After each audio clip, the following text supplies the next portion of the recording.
Me gustaría hablar de esta famosa hipoteca inversa o hipoteca revertida, de la cual se ha hablado mucho estas últimas 24 horas, ¿cierto? Y Pato Parga ahí la dejó Sí, dando bote. la dejó dando bote. Para la próxima semana. Yo la traía de alguna manera un poco con algunos datos estadísticos que son relevantes e importantes. Y nuestro señor director ahí nos va a apoyar con algunas imágenes. ¿Sabe por qué los adultos mayores tienen que trabajar en lugar de jubilarse? Bueno, ahí tenemos unas cifras bien interesantes y bien decidoras de nuestros amigos de la Fundación Sol. Marcos Kremerman, que le doy un saludo desde aquí, un amigo, ¿cierto?, de la Fundación Sol, profesor también de la Universidad Católica, así que un gran saludo para ti, Marcos. Y aquí este trabajo que hicieron lo encontré en realidad extraordinario.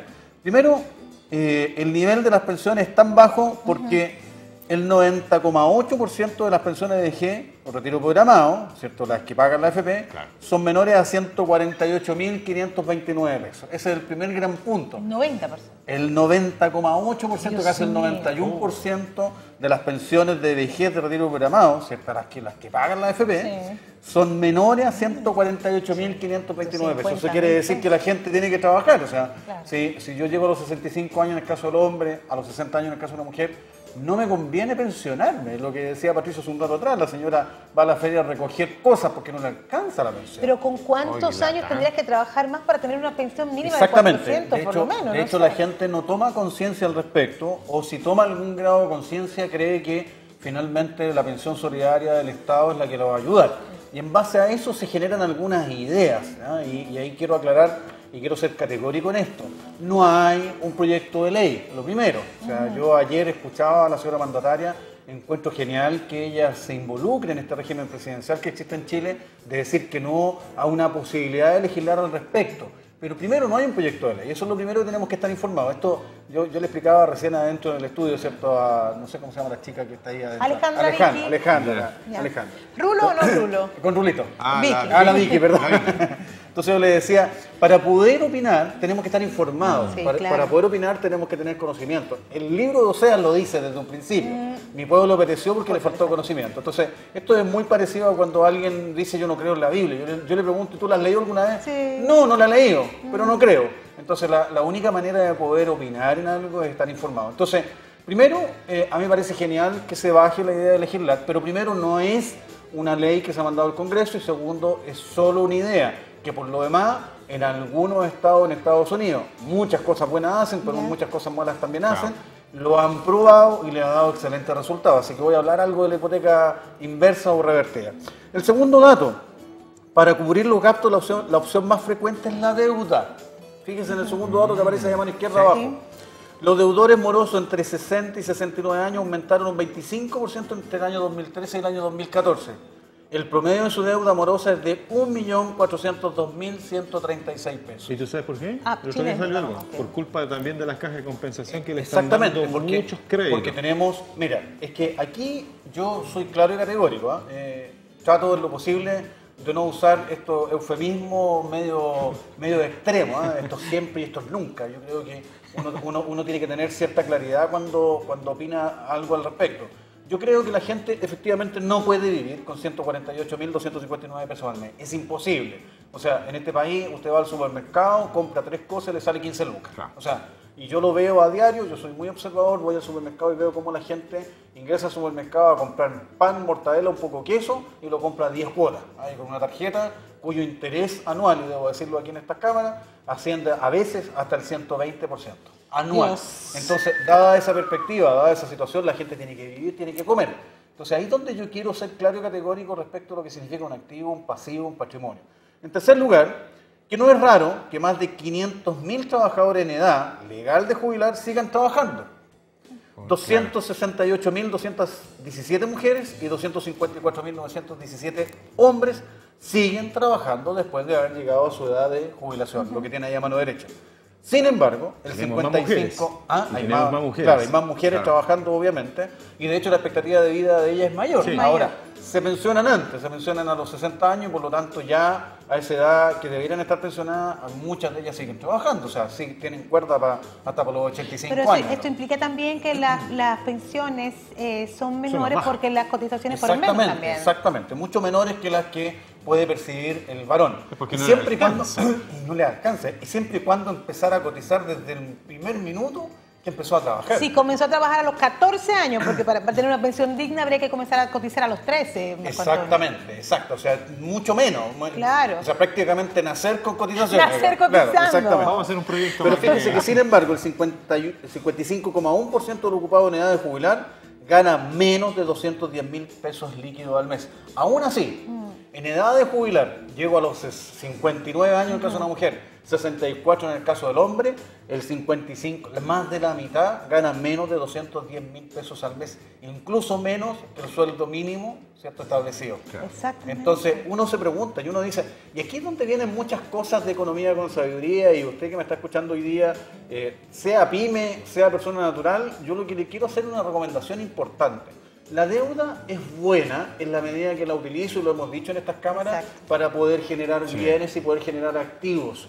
La deuda tóxica, la deuda de consumo, cuya definición es aquella deuda que lo único que hace es servir para gastar, ¿cierto? malgastar. Y no para malgastar, pero para gastar y no para ahorrar, no para generar nuevos recursos, es una mala deuda. Entonces nosotros estamos acostumbrados, y ahí un poco tomo tu opinión, Josué, estamos acostumbrados a satanizar ciertas instituciones, los bancos, las cajas de compensación, etc. Y yo creo que iba a ser una muy buena pega, desde el punto de vista que tienen un marketing extraordinario para enganchar a los ilusos. Y de repente, estos ilusos caen, ¿cierto? Caen igual que como estos nuevos matamoscas que hay hoy día, que son eléctricos, que son mucho más fáciles de cazar las moscas, caen. Yo no estoy diciendo que usted, que es jubilado o que está a punto de jubilar, no vaya a endeudarse para poder comer. Eso es natural porque usted lo hace porque tiene una necesidad. El punto en cuestión es que tiene que informarse. Hay mucha gente sin un afán de lucro, como el caso de este servidor, y otros más, como el mismo caso de Marcos Kremerman con la Fundación Sol, que yo alabo un poco su trabajo porque él, sin un afán de lucro en sí, hace estudios como estos, y que son capaces de recoger opiniones de la gente ¿qué hacemos? y de recoger información de la gente, que la necesita? gente se informe, Exacto. que la gente pueda educarse al respecto. Hoy día, a mí me toca representar una OTEC, en donde entregamos capacitación de este tipo. Dicté un seminario que ustedes mismos me ayudaron a promoverlo aquí. Lo dimos gratuito. De hecho, dijimos en el programa al aire, tenemos 5 entradas gratis para que la gente vaya. Después lo aumentamos a 10, después lo aumentamos a 20. Asistieron 7 personas al seminario, y un seminario relacionado con deudas. ¿Por qué? Porque esto, yo siempre he dicho lo mismo, esto cuando la gente comienza a endeudarse para gasto y empieza a disfrutar del gasto, se transforma en un vicio. Un vicio. Pero aquí un paréntesis, Marco Antonio. Una persona que ya tiene esta necesidad o ya se va a pensionar con estos bajos niveles de pensión, ¿cómo hace para seguir trabajando? Si la mayoría de los empleadores solicitan personas con edades que a veces son irrisorias, es como si llegara a los 40 años, 40, no estoy hablando de 65, 40, fuera casi un pecado y te vuelves inservible para esta sociedad. Sí, mira, yo he ido observando poco a poco, no soy sociólogo, sin embargo hago algunos alcances, algunos estudios al respecto, y me he ido dando cuenta que poco a poco la sociedad ha ido valorando la experiencia de las personas mayores. Bien, no estoy diciendo que hoy día salgan a contratar personas mayores de 40 años tal como lo dices tú, y efectivamente la gente de más de 40 prácticamente pasa a ser inservible para algunas sociedades. Sin embargo, hay ciertos cargos o hay ciertas aptitudes en las personas que no han logrado ellos mismos autovalorarse. Y le voy a explicar algo que es muy simple, yo creo que tu pregunta es muy relevante. Fíjese que hace una década atrás, no más, una década atrás, me encontré revisando un estudio en Japón sobre la edad de las personas dedicadas a oficios. Usted sabe que Chile se ha convertido hoy día en un país prácticamente con acceso a la educación superior en los niveles más bajos de nuestra sociedad. O sea, estoy hablando desde el punto de vista económico, no estoy hablando de otro punto de vista. Y prácticamente todo el mundo, con institutos, con centros de formación técnica, tiene acceso a educación superior. En Japón pasó exactamente lo mismo, y no había gente que quisiera hacer vulcanización, no había gente que quisiera hacer cafetería, no había gente que quisiera hacer electricidad domiciliaria.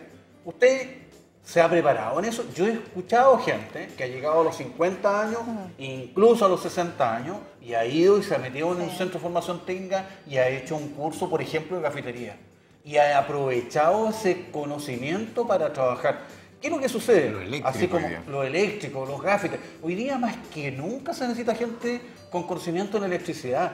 tenemos equipos, conectamos 50.000 aparatos electrónicos y eléctricos en nuestra casa y no sabemos si el medidor es adecuado, si tiene la cantidad de... Tu sugerencia es que las personas de la tercera edad... Mi sugerencia capacitarse. es que si yo ya tengo 45 años, ya tengo 50 años, me doy cuenta que poco a poco va a llegar la PLR, ¿cierto? La famosa PLR en mi trabajo.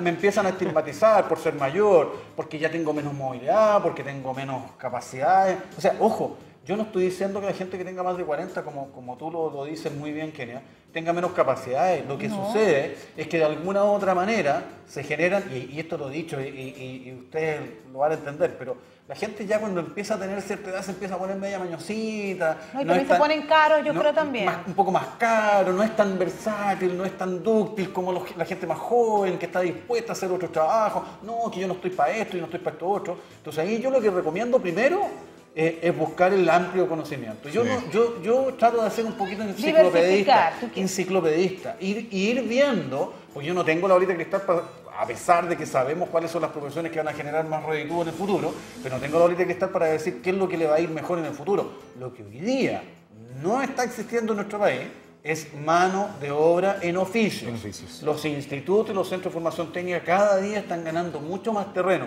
Entonces es fácil empezar a echarle la culpa al otro respecto de algunos otros temas. Tome agüita. Oye, mire, nos quedan muy poquitos minutos. Yo quiero que entremos al tema que tú nos traes porque nos quedan poquitito, porque nos falta contigo, mujer, todavía. Hoy día. Mira, yo sé que tenemos unas láminas ahí que tú nos enviaste, pero que escuché algo referente a lo que tú nos traes hoy día, que nuestra Constitución nos impide económicamente poder tener libre disposición de todo lo que entra por el cobre.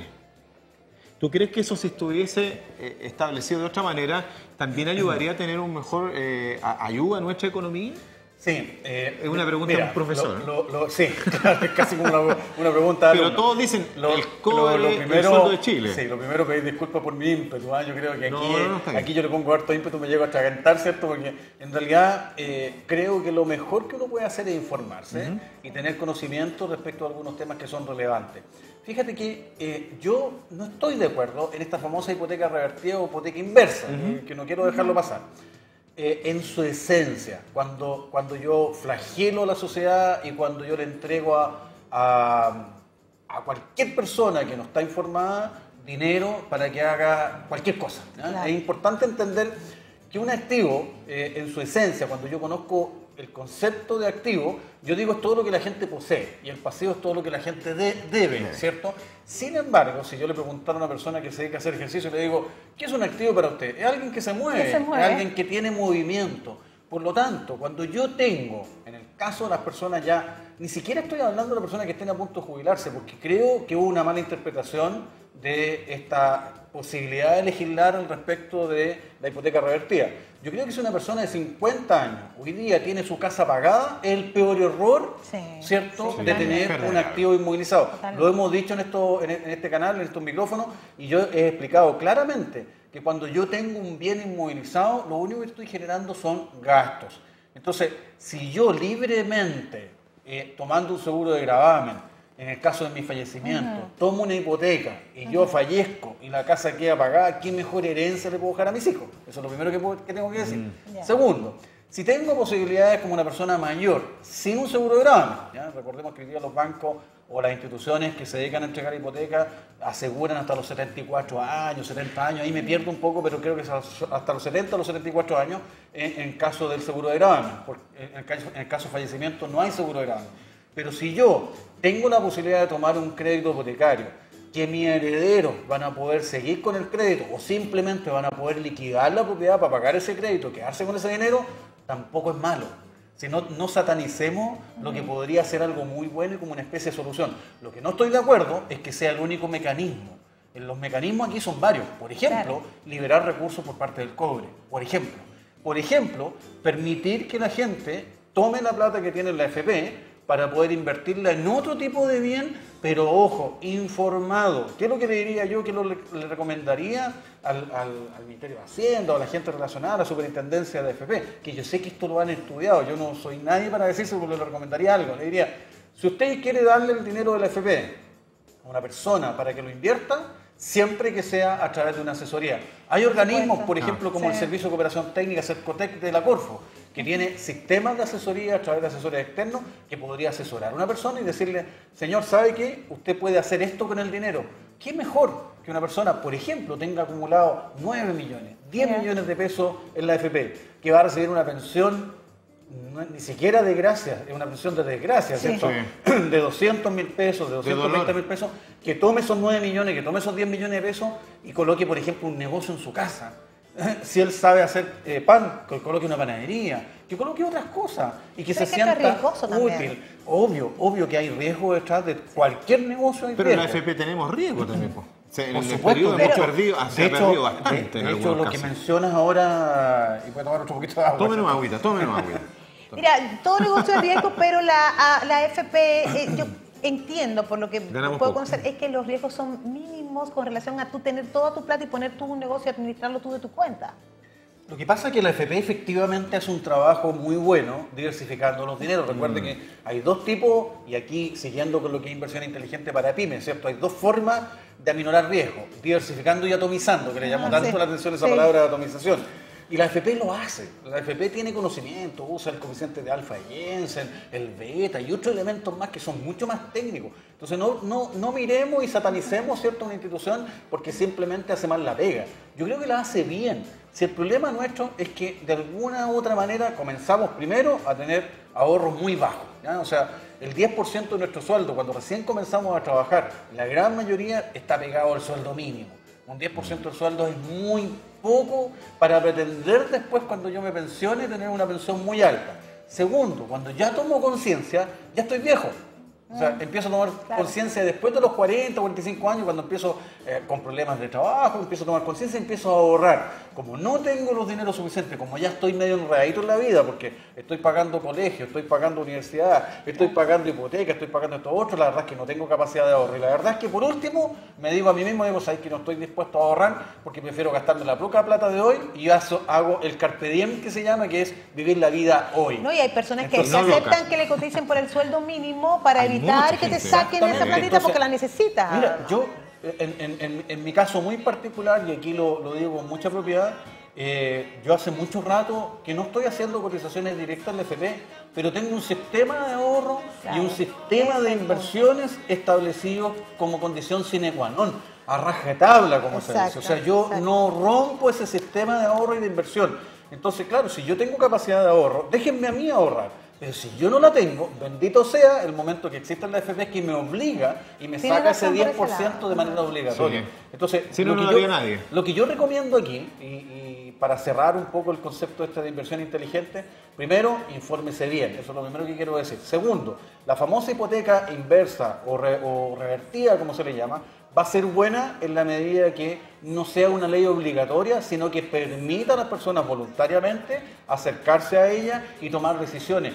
Por lo menos abriéndole los ojos. Sí. Es igual, fíjate lo que tú en algún momento me preguntaste, Josué, es igual a tomar un hipotecario a fines generales. Es igual, es lo mismo, donde yo dejo de tener inmovilizado mi bien y lo coloco activamente para que me genere dinero. Por último, tome su casita, réntela a alguien, rente una habitación, pero yo la verdad que no le recomendaría a nadie.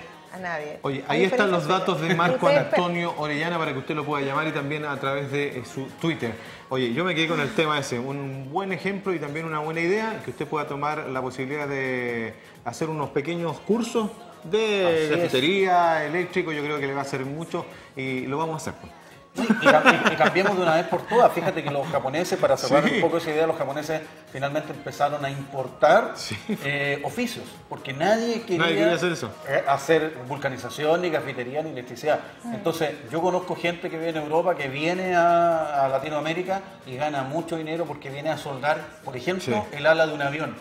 En Chile no existe gente que solde alas de avión. Eso no es una soldadura normal. Pero 2 años dura la carrera. 2 años. Pues mira, dime dónde es que lo ves. Me encantaría aprender a soldar aviones. Mientras nos dice eso, nosotros nos tenemos que ir a una pausa. Agradecerte por estar con nosotros. Marco, excelente tu participación. Quédate con nosotros. Hay mucho más.